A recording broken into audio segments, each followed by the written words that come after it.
ଜୟ ଜଗନ୍ନାଥ। ଆଜି ଶନିଦେବ ଯେଉଁ ବକ୍ରି ହେଉଛନ୍ତି ମୀନ ରାଶିର ଫଳ ଜାଣିବା। ଶନି ବକ୍ରି 138 ଦିନ ପାଇଁ ହେଉଛନ୍ତି। ଆପଣ ଜାଣିଛନ୍ତି ଆପଣଙ୍କ ରାଶିରେ ବର୍ତ୍ତମାନ ମାନେ ଶନିଦେବ ବିରାଜମାନ ଏବଂ 7.5ର ପର୍ଯ୍ୟାୟରେ ଆପଣ ଅଛନ୍ତି। ଆପଣଙ୍କ ରାଶିରେ ଅର୍ଥାତ୍ ମୀନ ରାଶିରେ ଶନି, ଏଇଟା ଗୋଟେ ଭୟଙ୍କର ଜିନିଷ ବୋଲି ବହୁତ ବିଦ୍ୱାନ ବ୍ୟକ୍ତି କହିଛନ୍ତି। କିନ୍ତୁ ସତରେ କ'ଣ ଏଇଟା ଭୟଙ୍କର? ଆପଣ ଜାଣିଥିବେ, କାହିଁକିନା ଆପଣଙ୍କ ସାଥିରେ କ'ଣ ଘଟୁଛି ଏଇ କିଛି ଦିନ ହେଲା, କିଛି ବର୍ଷ ହେଲା ଆପଣ ଜାଣିଥିବେ, ନିଶ୍ଚିତ ଭାବେ ଆପଣମାନେ ଜାଣିଥିବେ। ହଁ, ଗୋଟେ କଥା, ଯେତେବେଳେ ଶନିଦେବ ମାନେ ମୀନ ରାଶିରେ ଆସିଲେ ଆପଣମାନେ ନିଶ୍ଚିତ ଜାଣିଥିବେ ଆପଣମାନଙ୍କ ସାଥିରେ ବହୁତ ପ୍ରୋବ୍ଲେମ୍ ହେଇଛି। ଅର୍ଥ କ୍ଷେତ୍ରରେ ହେଉ, ବିଜନେସ୍ କ୍ଷେତ୍ରରେ ହେଉ, କର୍ମ କ୍ଷେତ୍ରରେ ହେଉ, ପାରିବାରିକ ସମ୍ପର୍କ କ୍ଷେତ୍ରରେ, ସ୍ୱାମୀ ସ୍ତ୍ରୀଙ୍କ କ୍ଷେତ୍ରରେ, ପ୍ରେମ ସମ୍ପର୍କରେ, ଲଭ୍ ରିଲେସନ୍, ଏଇସବୁରେ ବହୁତ ଇସ୍ୟୁ ଆସିଛି। ଆପଣ ନିଜେ ନିଜକୁ ଚିହ୍ନିଛନ୍ତି। ଧୀରେ ଧୀରେ ଆପଣଙ୍କର ସମ୍ପର୍କ ବହୁତ ଜାଗାରୁ କଟିଯାଇଛି। ଶନିଦେବ ଆପଣଙ୍କୁ ଶିଖିବା ପାଇଁ ଆସିଛନ୍ତି। ଦେଖନ୍ତୁ, ବୃହସ୍ପତି ହେଉଛନ୍ତି ଆପଣଙ୍କର ରାଶି ସ୍ୱାମୀ, ସ୍ୱୟଂ ଗୁରୁଦେବ ହେଉଛନ୍ତି ଆପଣଙ୍କ ରାଶି ସ୍ୱାମୀ। କିନ୍ତୁ ଆପଣ ଯେଉଁ ଭୁଲ ଭଟକା ବାଟରେ ଯାଉଥିଲେ ସେଇ ଜିନିଷଟାକୁ ସଜାଡ଼ିବାକୁ ଶନି ଆସୁଛନ୍ତି। କିନ୍ତୁ ଏବେ ମୀନ ରାଶିରେ ଶନି ଯେଉଁ ବକ୍ରି ହେବେ, ଗୋଟେ ଲମ୍ବା ସମୟ 4 ମାସ ଉପରେ, ସେ ଯେଉଁ ସମୟଟା ଆପଣଙ୍କୁ କେମିତି କ'ଣ କଟିବ ସେଇ ବିଷୟରେ ଆମେ ଆଲୋଚନା କରିବା। କମ୍ପ୍ଲିଟଲି ଶାସ୍ତ୍ର ଅନୁଯାୟୀ ଆଲୋଚନା କରିବା। ଯାହା ଶାସ୍ତ୍ର କୁହେ ସେଇ ବିଷୟରେ ଆମେ ଆଲୋଚନା କରିବା। ତ ଆପଣମାନେ ଦେଖୁଛନ୍ତି ଏଇ ଯେଉଁ ଗୋଚର କୁଣ୍ଡଳୀଟା, ଏଇଟା ହେଉଛି ମୀନ ରାଶି ଅର୍ଥାତ୍ ବୃହସ୍ପତିଙ୍କର ରାଶି। ରାଶି ଚକ୍ରର ଅନ୍ତିମ ରାଶି ଯଦି କହିବା ସେଇଟା ହେଉଛି ମୀନ ରାଶି। ତ ଶନିଦେବ ଅନ୍ତିମ ରାଶିରେ ବକ୍ରି ହେଉଛନ୍ତି। ଆପଣମାନଙ୍କର ନିଶ୍ଚିତ ଭାବରେ ବହୁତ କିଛି ଦିନ ହେଲା ତ ପ୍ରୋବ୍ଲେମ୍ ହେଇଛି, ଏଇଟା ଜାଣିବା କଥା। ଶାସ୍ତ୍ର ଯାହା କୁହେ, ଯେତେବେଳେ ଶନିଦେବ ବକ୍ରି ହୁଅନ୍ତି ତାଙ୍କର ପାୱାରଫୁଲ୍ ଅର୍ଥାତ୍ ତାଙ୍କର ଶକ୍ତି ଅତ୍ୟଧିକ ପ୍ରଭାବଶାଳୀ ହୋଇଯାଏ। କିନ୍ତୁ ଶାସ୍ତ୍ର ଏଇଟା ମଧ୍ୟ କୁହେ ପଜିଟିଭ୍ ସେ ହୋଇଯାଆନ୍ତି ଯଦି ତାଙ୍କର ପୂର୍ବ ରାଶି ଅର୍ଥାତ୍ ତାଙ୍କର ପୂର୍ବ ଘର ଯଦି ସ୍ୱ ରାଶି ହୋଇଥାଏ। ଆପଣ ଦେଖନ୍ତୁ, ଏଇଠି ଶନିଦେବଙ୍କର ସ୍ୱ ରାଶି ହେଉଛି 10, 11। ଦେଖନ୍ତୁ, ଶନିଦେବଙ୍କର ଏଇଠି 11 ଲେଖାଯାଇଛି, ଅର୍ଥାତ୍ ସେ ନିଜ ରାଶି। ତ ଏଇଠି ଗୋଟେ ପ୍ରକାର ଆପଣମାନଙ୍କୁ ସେ ପଜିଟିଭ୍ ରେଜଲ୍ଟ ଦେବେ। ବକ୍ରି ବହୁତ ଜଣ ବହୁତ କଥା କୁହନ୍ତି, ବକ୍ରି ହେଲେ ଏଇଟା ହେବ ସେଇଟା ହେବ। ଆପଣ ଦେଖୁଥିବେ ୟୁଟ୍ୟୁବରେ କି ଯେଉଁଠି ବି ଆପଣ ଦେଖୁଥିବେ। କିନ୍ତୁ ଗୋଟେ କଥା, ଶାସ୍ତ୍ର ଯେଉଁଟା କୁହେ ମୁଁ ସେଇଟା କୁହେ। ଆପଣ ଦେଖନ୍ତୁ, ଆପଣ କିଛି ଦିନ ହେଲା ଆପଣ ଯେଉଁ ନିରାଶ ଅଛନ୍ତି, ଆପଣ ତା ମଧ୍ୟରେ ମୋତେ କିଛି ଶିଖିଛନ୍ତି ନା ଶିଖିନାହାନ୍ତି? ବହୁତ କିଛି ଶିଖିଛନ୍ତି। କିଛି ବହୁତ ଭଲ ସମ୍ପର୍କ, ସାଙ୍ଗସାଥି ହେଉ କିମ୍ବା ବନ୍ଧୁବାନ୍ଧବ କିମ୍ବା କୌଣସି ଏକ ରିଲେସନ୍ରେ ଆପଣ ଥିଲେ, ନିଶ୍ଚିତ ଭାବରେ ଆପଣଙ୍କର ସେଇଟା ଟଳମଳ ଅବସ୍ଥାରେ। ପ୍ରଥମେ ଦେଖନ୍ତୁ, ଆପଣଙ୍କର ସ୍ୱାସ୍ଥ୍ୟ ଏଇସବୁ ଜିନିଷରେ ଆପଣଙ୍କର ଚିନ୍ତାବିଦ୍ୟ ବଢ଼ିବ, ଏଇଟା ନିଶ୍ଚିତ ଭାବେ ବଢ଼ିବ। କିନ୍ତୁ ଶନିଦେବ ଯେହେତୁ ରେବତୀ ନକ୍ଷତ୍ରରେ ଧର୍ମ, ଧୈର୍ଯ୍ୟ, ନ୍ୟାୟ, ସେବା, କର୍ମର କାରକ, ତ ଗୋଟେ ପ୍ରକାର ଜାଣନ୍ତୁ ଆପଣଙ୍କର ଯେଉଁ ମାନେ ଶରୀରର ବାଳ, ନିଶ୍ଚିତ ଭାବରେ ଦେଖିବେ ଏବେ କିଛି ଦିନ ହେଲା ଆପଣଙ୍କର ବାଳ ଅଳ୍ପ ଅଳ୍ପ ଟିକେ ଟିକେ ମାନେ ଝଡ଼ି ପଡ଼ୁଥିବ। ଏହାର ମଧ୍ୟ କାରଣ ଆମେ ଜ୍ୟୋତିଷ ଶାସ୍ତ୍ରରେ ଦର୍ଶାଇ ଦେଇଛି। ଆପଣମାନେ ଦେଖିବେ ଆପଣଙ୍କର ଦାନ୍ତଜନିତ ହାଡ଼ଜନିତ ପ୍ରୋବ୍ଲେମ୍ ମଧ୍ୟ ଟିକେ ଟିକେ, ଥଣ୍ଡା, ଏସିଡ଼ିଟି ବହୁତ ବାହାରିଥିବ। ଏବେ ମଧ୍ୟ ସେଇ ଦାନ୍ତ ଆଉ ହାଡ଼କୁ ଆପଣଙ୍କର ସଜାଡ଼ିବାର ସମୟ। ଅର୍ଥାତ୍ ଏବେ ଶନିଦେବ କହୁଛି ତୁ ତୋର ସ୍ୱାସ୍ଥ୍ୟକୁ ଜଗ।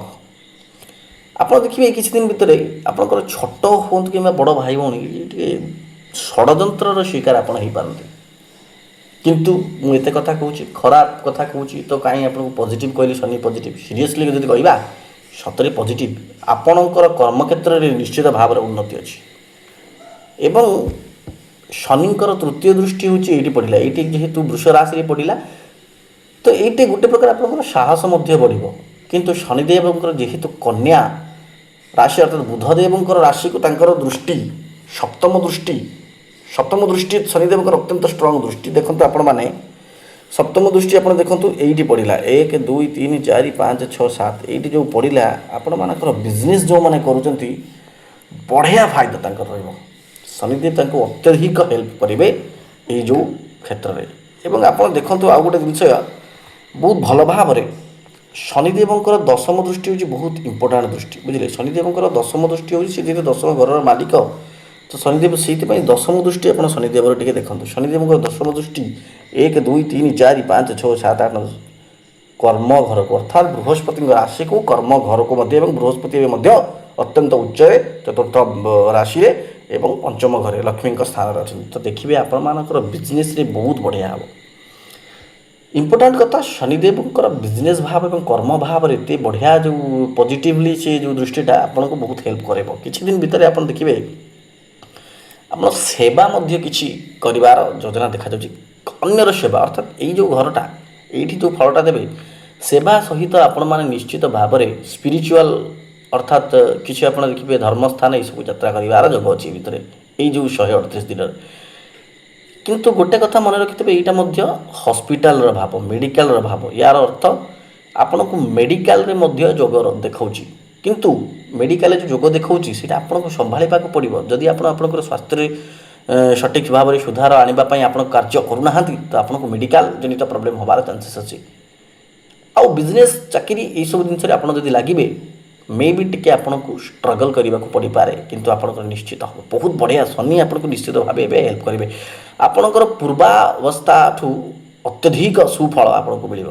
किंतु गोटे कथा भी आप शुणु एटा कौन समस्त तो मीन राशि जी लोक राशि जदि मीन राशि व्यक्ति समस्ते समस्त बिजनेस बढ़िया हम यहाँ केवे हुए शास्त्र कौन कहे आपण निज जातक अर्थात आपणकर जन्म जातक जदि शनिदेव स्ट्रंग अच्छा शनिदेव अत्यंत बलवान अच्छा ये जो बकरी समय आपण मानक अत्यंत पॉजिटिव फल देवे ना आप जो मेडिकल कथा कहली खराब जदि थे आपको 100 ରୁ 100% कहली आप जातक जब शनि खराब थे मेडिकल जोग निश्चित भाव में बनईदेवे आपड़ केमी जानवे आपंकर जातक शनि भल अच्छे ना मुझे सूत्र आपको कहूँ आपंकर निजर जातक अच्छे आप पाखे खोलिए देखिए ये गोटे बक्स थी आपण मैंने आप घर कथा किसी न जानतु बास गोटे कथा शुणु आप देखिए यही जो षष्ठ घर यहाँ हूँ अष्टम घर यहाँ हूँ द्वादश घर अर्थात 6, 8, 12 यही घर में शनिदेव न था आपड़ ये लग्न थी आपंकर ये किसी भी ये मुझे 12 लिखी आपंकर 2, 3, 4 किसी भी लिखा जाइए आपड़ यू गणवे 1, 2,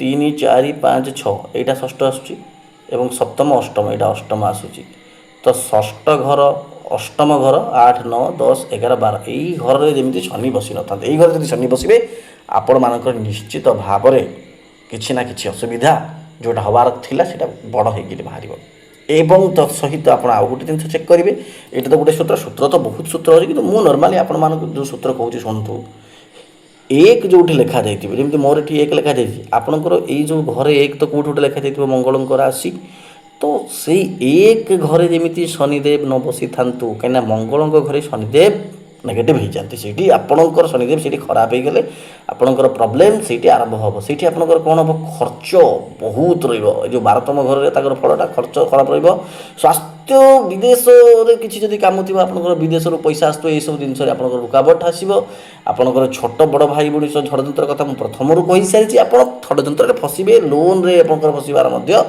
जोग अच्छे कर्म आपंकर बाधा आसो जदि आपंकर शनि 6, 8, 12 घरे थी किंबा एक राशि कौटी भी थाईपे से राशि में मंगल राशि थे कि मंगल दृष्टि कि मंगल साथी रही हाँ आप आमको कंसल्टेशन कॉल करेंगे आउ हाँ गोटे कथा आमको exact date of birth details किंबा आपण मानकर जदि जातक अच्छी आम साथ कंसल्ट करेंगे ना आम देखुना कौन प्रकार भूल जब थी कहीं शास्त्र विहित कार्य और शास्त्र कहे सर्वदा ज्योतिर्विद मानू आम मानक कहुई जो ठीक एक्यूरेट से जिन कहे तेणु मुझे सर्वदा कहे जो मानकर ना जातक काइंडली आप फोन करूँ ना आप आमको कॉल करूँ आम आपंकर जतकर प्रेडिक्शन तो करवा आम शनि भी जदि आप 6, 8, 12 कि मंगल राशि अच्छे कौन कले भल हम कौन कले आप पॉजिटिव रिजल्ट पाइबे ना जीवन सारा प्रोब्लेम रही शनि 6, 8, 12 भल नुहत आज्ञा 6 शत्रुहंता जोग रुहे कि से राशि भी देखा बहुत किसी जिन अच्छी आम सहित कंसल्ट करने आम कॉल करूँ नंबर भी जो दि जाइए आमर शुल्क बहुत कम शुल्क ऑनलाइन रे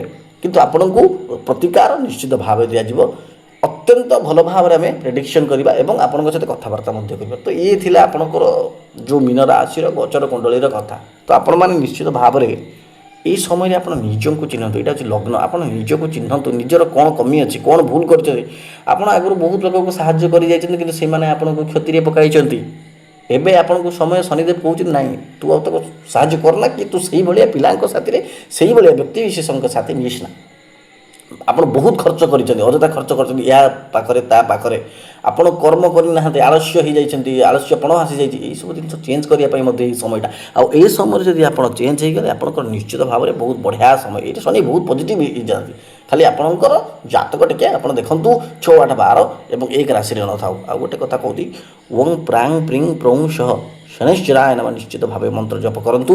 ଓଂ ଗ୍ରାଂ ଗ୍ରିଂ ଗ୍ରୌଂ ସହ ଗୁରବେ ନମଃ ଏଇ ଯେଉଁ ବୃହସ୍ପତିଙ୍କର ବୀଜ ମନ୍ତ୍ର ଏବଂ ଶନିଦେବଙ୍କର ବୀଜ ମନ୍ତ୍ର ନିତ୍ୟ ପଢ଼ନ୍ତୁ। ହନୁମାନ ଚାଳିଶା ପାଠ କରନ୍ତୁ। ମହାଦେବ ଏବଂ ମାତା ପାର୍ବତୀଙ୍କର ପ୍ରାର୍ଥନା କରନ୍ତୁ।